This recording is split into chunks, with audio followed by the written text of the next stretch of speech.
Bismillahirrahmanirrahim. Terima kasih kepada host kita, Teh Hera. Ini berlebihan sekali gitu ya. Di sini juga masih belajar. Dan terima kasih kepada bapak-bapak, ibu-ibu yang sudah berkesempatan mengikuti kegiatan kita, Indonesian Counseling Conference. Dan hari ini kita akan bahas di kelas workshop kita tentang kromoterapi. Nah, kalau tadi COVID-19 sudah dibahas tuntas oleh pemateri kita di acara seminar tadi pagi, kali ini kita fokusnya ke kromoterapinya aja. Di mana kromoterapi digunakan untuk mereduksi kecemasan akibat COVID-19. Oke, kita mulai saja. Ini. Oke. Tadi sudah dibacakan biodata oleh host. Oke.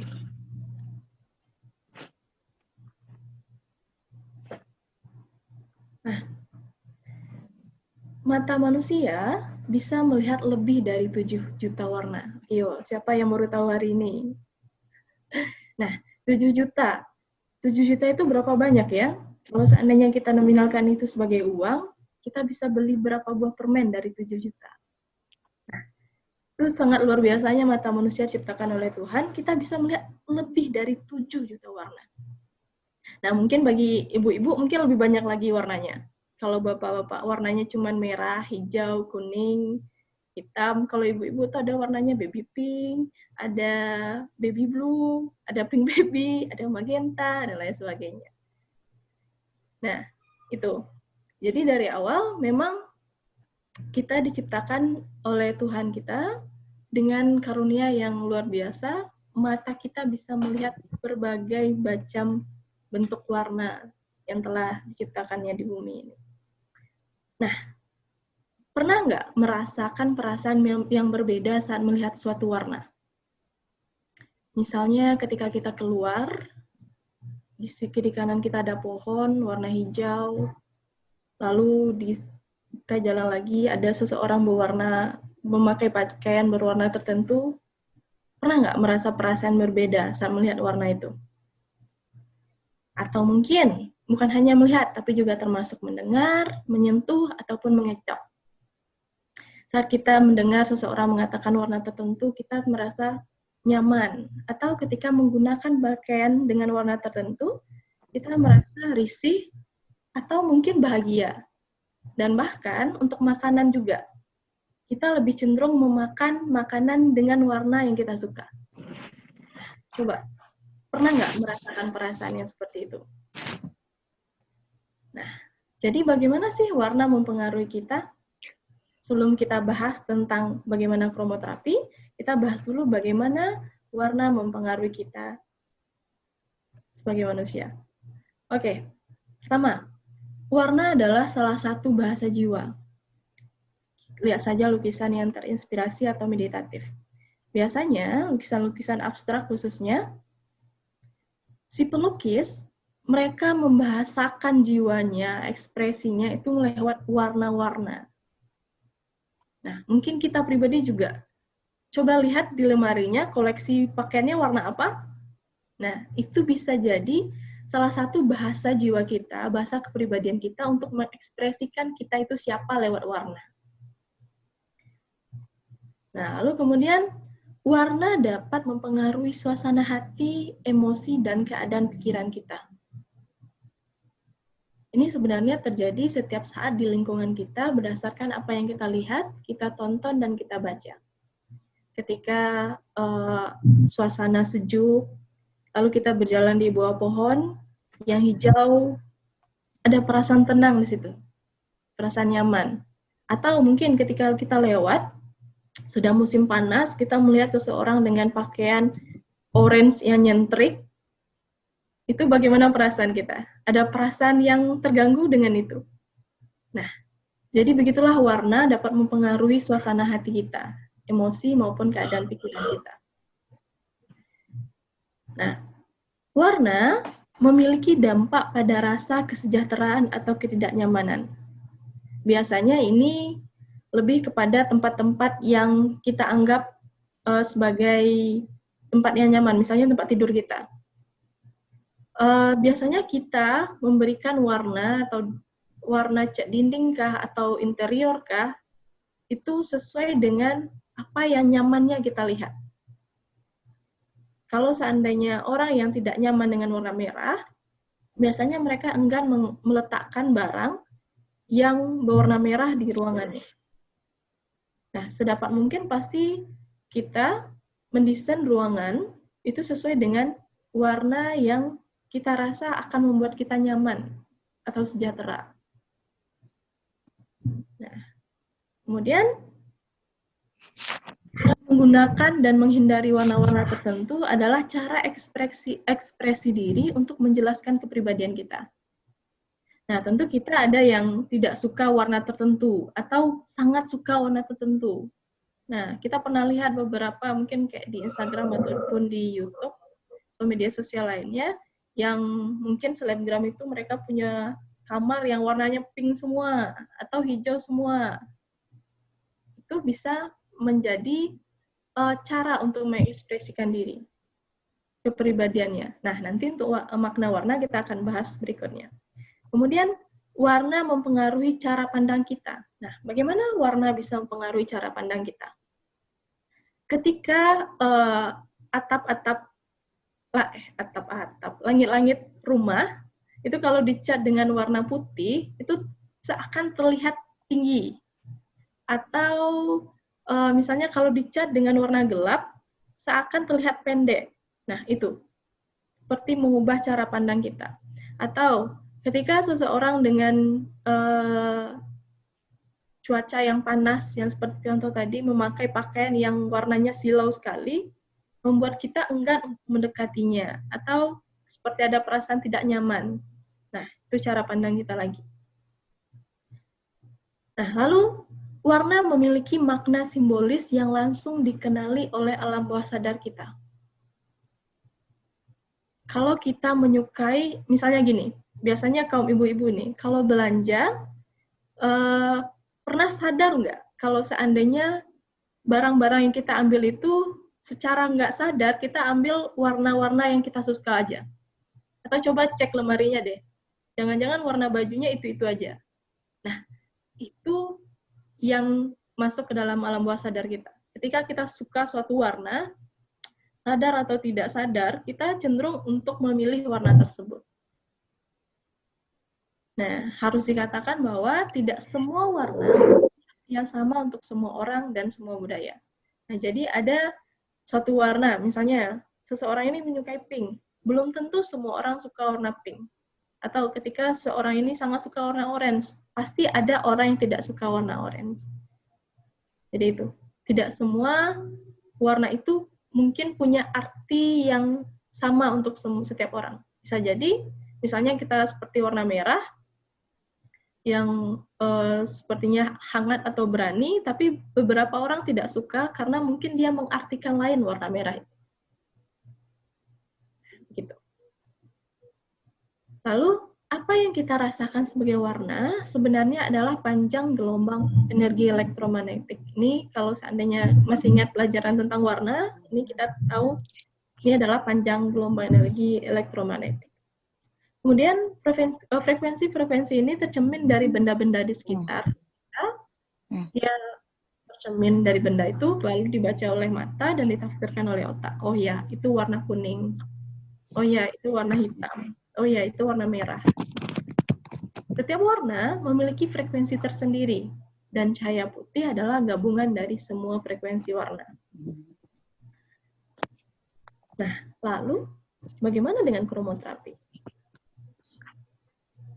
Kromoterapi juga dikenal sebagai color therapy. Sebenarnya kromoterapi ini sudah dikenal sejak zaman kuno, Mesir kuno, dan baru populer karena diteliti oleh pada abad 16 Masehi. Nah, dikenal dengan color therapy dengan menggunakan warna-warna spesifik untuk memenuhi kebutuhan spesifik. Nah, ini maksudnya gimana? Jadi, di kromoterapi biasanya kita gunakan satu warna yang spesifik. dengan tujuan untuk memulihkan atau untuk menyembuhkan sesuatu yang spesifik juga. Misalnya, ketika kita marah, kan yang melonjak di situ emosi, marah, bagaimana ya? Emosi yang seperti meledak-ledak. Nah, warna yang harus kita berikan adalah warna yang lebih lembut. Artinya ketika marah, kita berikan warna lembut. Oke, nanti itu kita bahas di bawah. Warna dalam kromoterapi digunakan dengan sengaja untuk membantu menyeimbangkan energi tubuh. Jadi dalam kromoterapi, sebenarnya kromoterapi juga banyak digunakan dalam ilmu kesehatan fisik. Nah, ada juga penelitian yang dilakukan, warna-warna tertentu bisa menyembuhkan penyakit tertentu. Ada juga yang membuat alat dengan cahaya, lalu dipasangkan seperti pakai topeng, itu bisa untuk menghilangkan jerawat katanya. Dia menggunakan kombinasi warna merah dan biru. Lalu warna yang paling banyak digunakan untuk menghilangkan rasa sakit itu adalah warna hijau.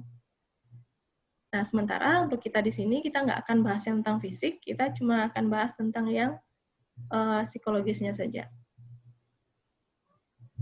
Nah, kromoterapi dibuat karena didasarkan pada pernyataan bahwa setiap warna memiliki energi penyembuh. Ketika kita sedang jenuh-jenuhnya, sedang merasa down, kecenderungan kita adalah mengurung diri.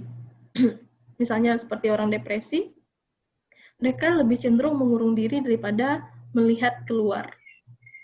Nah, padahal ketika keadaan seperti itu, kan kalau seandainya dia mengurung diri, warna yang dia lihat adalah warna itu saja, misalnya gelap, warna hitam saja. Tapi kalau seandainya dia keluar, maka akan ada reaksi lain dari tubuhnya sehingga bisa mereduksi rasa depresi itu. Dan kromoterapi mengatakan bahwa setiap warna itu memiliki energi penyembuh. Artinya setiap warna punya fungsi yang berbeda-beda. Oke, kita lanjut. Jadi, apa makna warna dalam kromoterapi? Pertama, warna merah. Merah dikenal mampu merangsang otak dan meningkatkan percaya diri seseorang. Nah, kalau misalnya kita akan melakukan sesuatu dan merasa kurang percaya diri, coba pakai baju merah atau pakai sesuatu yang dengan warna merah. Itu bisa merangsang otak kita untuk meningkatkan rasa percaya diri. Lalu, keseimbangan yang tepat pada warna merah berguna untuk membuat kita merasa ceria pada hari yang suram. Nah, ini, ketika lagi galau, ketika lagi banyak pikiran, ketika merasa harinya buruk, coba gunakan warna merah. Ini bisa membuat kita lebih ceria lagi. Sementara sifat penyembuhannya menghadirkan kehangatan, energi dan stimulasi. Oleh karena itu baik untuk energi, memulihkan kelelahan. Orang yang dingin ini maksudnya cool, gimana ya? Mungkin pendiam atau orang yang pasif nih, dan pasif. Nah, warna merah bisa merangsang otak untuk lebih berenergi lagi. Lalu warna hijau. Nah, warna hijau ini memiliki pengaruh yang menenangkan pada pikiran dan tubuh. Hijau dapat digunakan untuk hampir semua kondisi yang membutuhkan penyembuhan. Hijau diketahui memiliki efek menenangkan dan membantu membawa perasaan rileks serta harmoni. Nah itu kenapa kalau di Bandung hijau, banyak hijaunya ya Teh. Nah, ketika orang kota pergi ke perdesaan dan mereka melihat pemandangan yang hijau, pasti di sana ada perasaan tenang. Pasti di antara kita pernah merasakan itu. Ada perasaan nyaman di situ, ada perasaan rileks di situ. Ya, itulah kekuatan warna hijau. Dia memiliki efek menenangkan, serta membantu membawa perasaan kita menjadi lebih nyaman dan tenang. Oke, kemudian warna orange. Warna orange ini terkait dengan perasaan bahagia dan percaya diri, serta memiliki efek energi nyata pada seseorang. Nah, biasanya orang-orang yang menyukai warna orange ini adalah orang-orang yang ekstrovert. Mereka yang senantiasa percaya diri, kalau dilihat kayak bahagia terus orangnya gitu. Biasanya orang-orang yang nyuka warna orange seperti itu kepribadiannya. Kemudian warna orange sesuai digunakan saat merasa sedang tidak bersemangat. Jadi dengan melihat warna orange, ini bisa merangsang otak kita untuk lebih semangat lagi. Nah, gimana caranya nanti kita bahas bawah. Kemudian biru melambangkan pengetahuan dan dikenal memiliki efek menenangkan. Nah, ini nggak salah lagi ketika kita lagi kayak down, kemudian ke pantai, lihat pemandangan laut, seketika jadi kayak perasaan tenang. Nah, itu efek dari warna biru. Membawa ketenangan, menenangkan emosi yang kuat seperti kemarahan, agresi, atau histeria. Jadi kalau seandainya ada lagi marah-marahnya, coba deh lihat warna biru, atau kalau seandainya memungkinkan ke laut, ke pantai. Lihat sesuatu yang biru lebih banyak. Itu bisa meredam rasa marah kita. Nah, preferensi warna biru ini dingin dan menenangkan, damai, dan nyaman. Tapi, jika warna birunya makin gelap, itu bisa meningkatkan perasaan melankolis. Pernah dengar istilah feeling blue? Nah, feeling blue ini lebih kepada kayak perasaan depresi. Nah, itu juga nggak bagus kalau seandainya dia berlebihan di warna biru. Kalau seandainya lagi sedih, usahakan jangan lihat warna biru. Karena itu akan membuat kita lebih melankolis lagi. Kemudian warna kuning. Kuning membantu memperkuat saraf dan pikiran. Ini membantu membangkitkan inspirasi mental dan merangsang mentalitas kita yang lebih tinggi.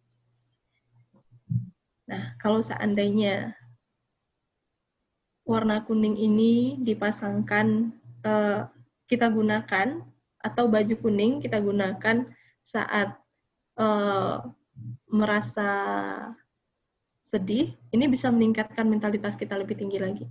Seperti awalnya nggak bersemangat, bisa jadi bersemangat. Ini hampir sama dengan orange, tapi dia lebih lembut. Artinya kalau orange tadi lebih strong dia. Kalau kuning lebih di bawah orange. Nah, kecerahan dari warna kuning ini mampu membawa kejernihan pikiran, cocok digunakan saat merasa down. Tapi jangan menggunakan warna kuning ini di banyak untuk dinding rumah, di banyak tempat. Karena kalau melihat warna ini terus-menerus bisa memicu stres juga. Kemudian violet. Violet masuk dalam kategori warna dingin, sehingga mampu mengurangi orang yang mengalami stres di tempat kerja. Nah, ini bagi yang sering mengalami stres tempat kerja, melihat warna violet bisa jadi salah satu solusi. Kemudian violet adalah warna transformasi. Violet menyembuhkan melankolis, histeria, dan delusi. Nah, kemudian warna pink. Warna pink menyembuhkan kesedihan, kesedihan dan penyembuhan emosional. Nah, ketika warna pink ini hampir sama dengan warna biru, dia sifatnya menenangkan, tapi pink ini dia lebih kepada melembutkan perasaan. Jadi saat kita emosi atau marah, dengan melihat warna pink atau merasakan warna pink ini, bisa mereduksi kemarahan tadi. Kemudian, pink melambangkan kelembutan, kemanisan, kepolosan, kemudaan, dan kelembutan. Orang yang lembut dan baik hati. Oke, siapa nih yang suka warna pink di sini? Nah, seseorang yang tidak suka warna pink mungkin memiliki tantangan dengan mengekspresikan sisi lunak, lembut, atau sisi perempuan. Nah, kalau nggak suka warna pink, berarti dia nggak mau kelihatan lembut. Biasanya cowok-cowok nggak suka pink ya, karena kalau pink itu lebih kepada perempuan, feminim. Nah, itu dari warna pink. Nah, kemudian gimana sih reaksi warna ini terhadap tubuh? Kenapa warna bisa berpengaruh terhadap tubuh? Ternyata tubuh kita adalah ekspresi lahiriah dari apa yang terjadi di alam pikiran, jiwa, dan alam bawah sadar dari individu. Nah, kromoterapi. Kromoterapi memanfaatkan ini. Melalui warna, masuk ke dalam jiwa kita, perasaan kita, lalu muncullah ekspresi lahiriah di tubuh kita. Nah, dalam penyembuhan, warna tidak bertindak sebagai penyeimbang. Dengan memberikan warna yang dibutuhkan seseorang, dalam penyembuhan, warna bertindak sebagai penyeimbang dengan memberikan warna yang dibutuhkan seseorang lebih banyak atau dengan memberikan kebalikan dari warna yang terlalu banyak dimiliki seseorang. Nah, maksudnya begini, ketika misalnya tadi kita contohkan seseorang marah, nah dalam pandangan kromoterapi, di sana warna merahnya lebih banyak. Seorang yang marah itu warna merahnya lebih banyak. Nah, yang kita lakukan dengan kromoterapi adalah memberikan warna yang dibutuhkan seseorang lebih banyak. Artinya untuk mereduksi warna merah tadi mungkin kita bisa berikan warna pink lebih banyak, atau dengan memberikan kebalikan dari warna yang terlalu banyak dimiliki orang tersebut. Nah, misalnya warna putih yang akhirnya menjadi netral lagi. Gitu. Oke. Jadi kita bahas bagaimana caranya. Nah, pilihan warna tertentu dapat menunjukkan dua hal. Yang pertama, ekspresi diri. Nah, Anda memilih warna yang sesuai dengan kepribadian Anda, misalnya hijau untuk pencinta harmoni dan alam. Nah, ada dua alasan bagaimana seseorang memilih warna tertentu. Pertama, dia untuk mengekspresikan diri. Yang kedua adalah untuk penyelesaian. Penyelesaian ini maksudnya, Anda memilih warna yang Anda butuhkan lebih banyak, misalnya orang yang aktif dan bersemangat, mereka lebih memilih warna biru. Nah, artinya untuk kepentingan penyembuhan atau penyelesaian dari konflik yang terjadi saat itu pada dirinya.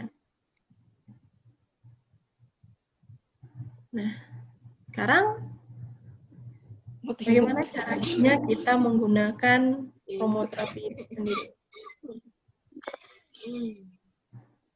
Oke, yang pertama, pernafasan warna.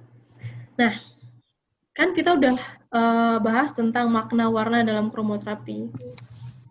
Makna warna dalam kromoterapi tadi diulangi kembali bahwa tidak semua mungkin orang punya makna yang sama terhadap warna tertentu. Misalnya tadi warna merah diekspresikan adalah perasaan berani, perasaan penuh semangat, tapi mungkin beberapa orang menganggap warna merah itu adalah warna yang tidak bagus. Mungkin dia punya trauma pada warna merah, atau memang punya persepsi yang buruk tentang warna merah. Jadi tidak semua makna yang disebutkan tadi berlaku sama untuk semua orang. Nah, oke. Sekarang kita masuk kepada bagaimana cara menggunakan kromoterapi. Nah, sebenarnya ada tiga cara untuk menggunakan kromoterapi. Yang pertama itu pernafasan warna. Pernafasan warna adalah sebuah teknik bernafas dengan cara membayangkan suatu warna dalam bernafas. Teknik ini dilakukan ketika individu menghirup dan menghembuskan nafas. Nah, caranya adalah, misalnya, ketika kita merasa tidak bersemangat, lalu silakan bayangkan dalam tubuh kita, warna tidak bersemangat itu warna apa? Misalnya kita katakan warna abu-abu.